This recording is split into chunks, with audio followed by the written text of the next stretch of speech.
back to my workshop. Now I have in front of me this enormous pile of planks of English oak. There's about 150 feet of 6x1. Now that's an awful lot of wood.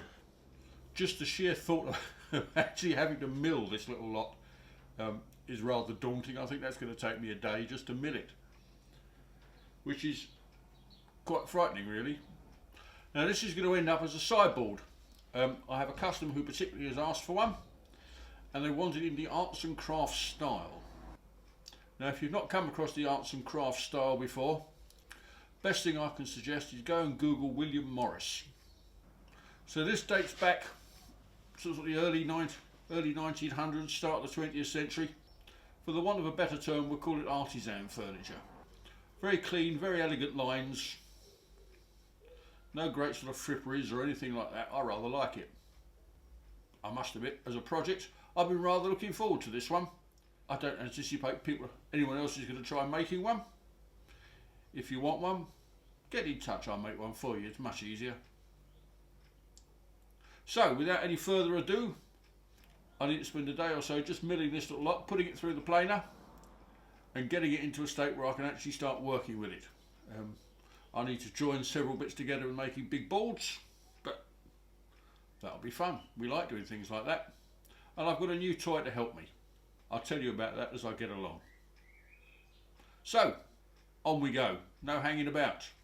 Now this is a slightly unusual design in that it's all made out of solid wood.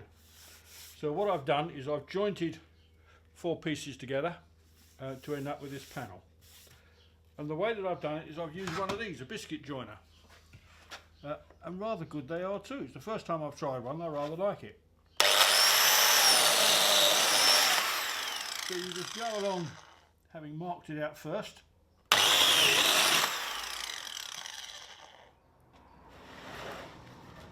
And then what I've done is it cuts a series of slots all the way down here, into which you then put these sort of lozenge shaped things, and apparently when they come into contact with glue they swell, and it makes a rather good joint. Makes it very fast. Can't be a bad thing, can it? So this then becomes the end panel. This becomes the leg. So that will then fit on like that. And I've got another one to go on that side. And then everything just sort of bolts onto that. Sounds really simple, doesn't it? But we'll see how we get on. So what I'm going to do is put all these biscuit joints all the way around, put them on all the legs, and then we'll try and assemble the edges. Now before I clamp all this lot together, I'll just put a couple of bits of paper underneath, just to stop any danger of the iron of the clamp touching the glue. And then we do it up nice and tight. So we'll leave that to dry. In the meantime, on with the other one. So here we are now, we've got the carcass glued up. We just need to leave it to dry. That's always the hardest bit actually, to leaving it. Obviously on something this big it's very difficult to get a clamp end to end. So what I've done instead is I've clamped the ends, and I've put this strap in here just to make sure it dries absolutely square. I have tested it lots and lots of times. I've tested it for square up and down, I've tested it that way and that way. If it ends up not being square, I don't quite know why. Now I'm just going to glue in this panel here. Normally I tell everybody don't be shy with the amount of glue you use, because you can always wipe it off afterwards. But in this instance I'm being a little bit sparing. I don't want to swamp it with glue.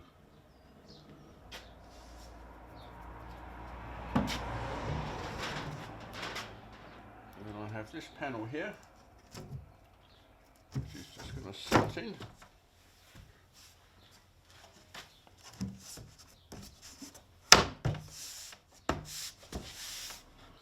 So the arts and crafts movement was all about very clean lines. They didn't really go in for a lot of decoration. Not really.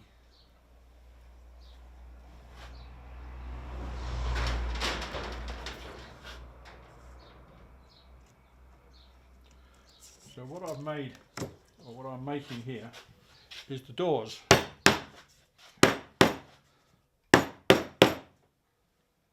go on the front. So it's a normal everyday door frame.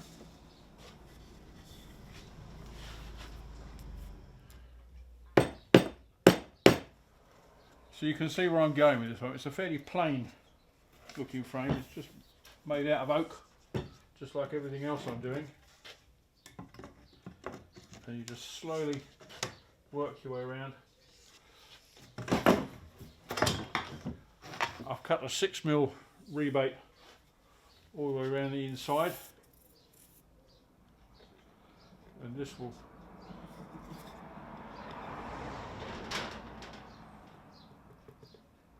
we'll do our panel.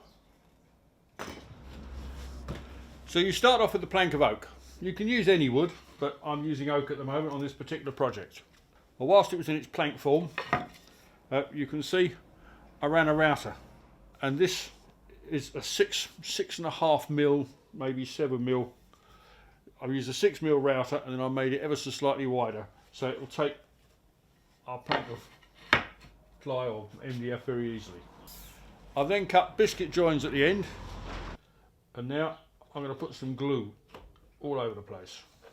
And then put the biscuits in, and make sure you put a bit of glue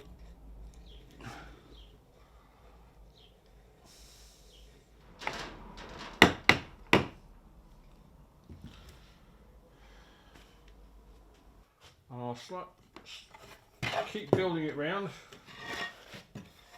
So that's the next one.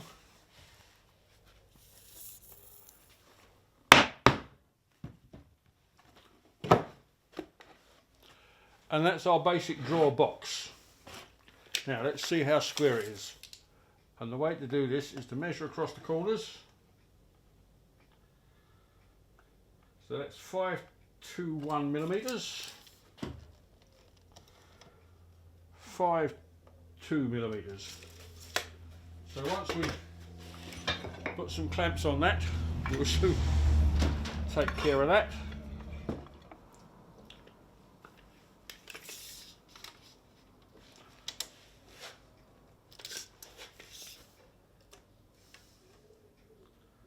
Look at that, spot on.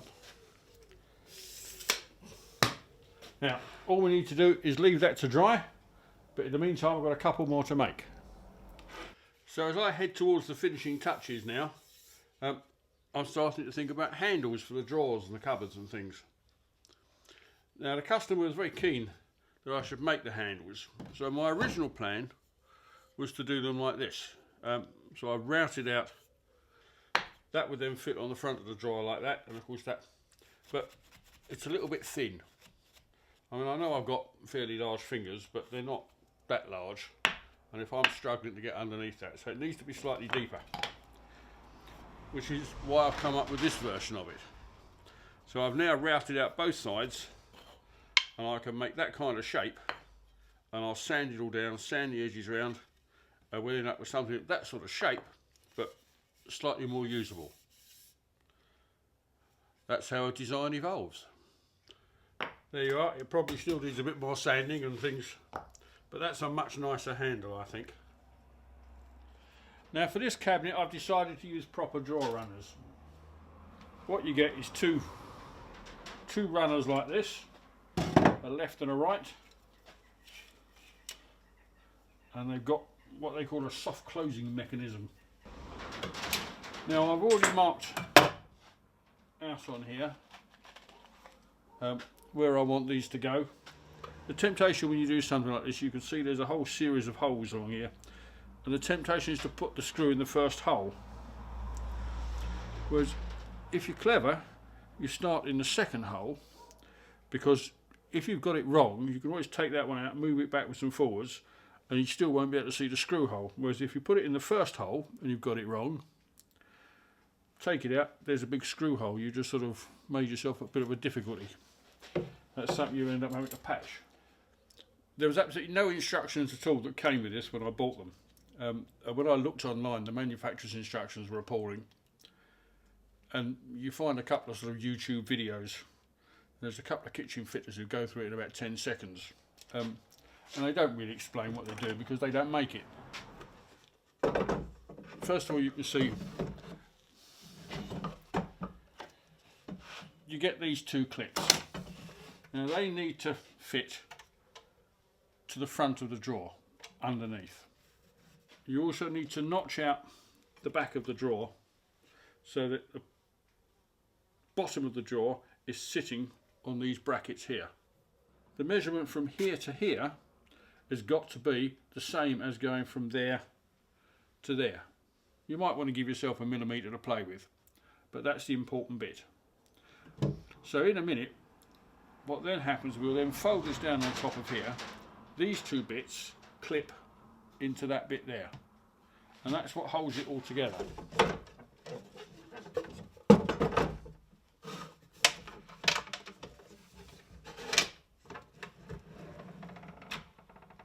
Look at that. And it's what they call a soft closing drawer.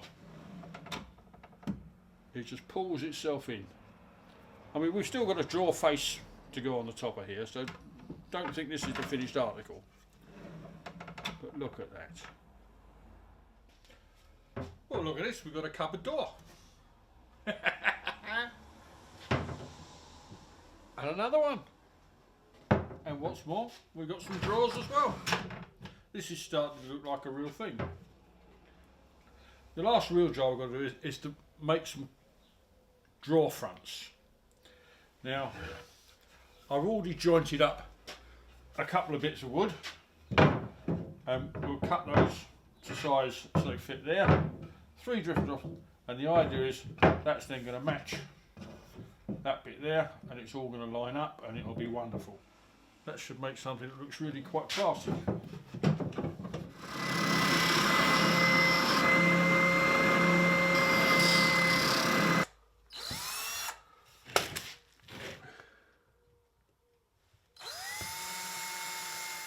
So you can see what we're going to do. This is the front of our drawer. This is the handle that we made. Oh, I made. The last thing I'm going to do is a countersink on the back.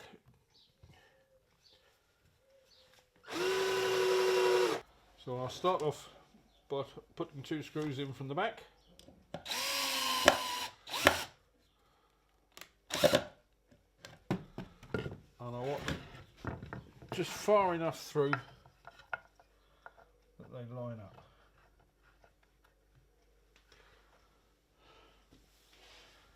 And as a bit of added precaution, I'll put a little tiny bit of glue on that and then put the two together, and it'll be a nice strong bond.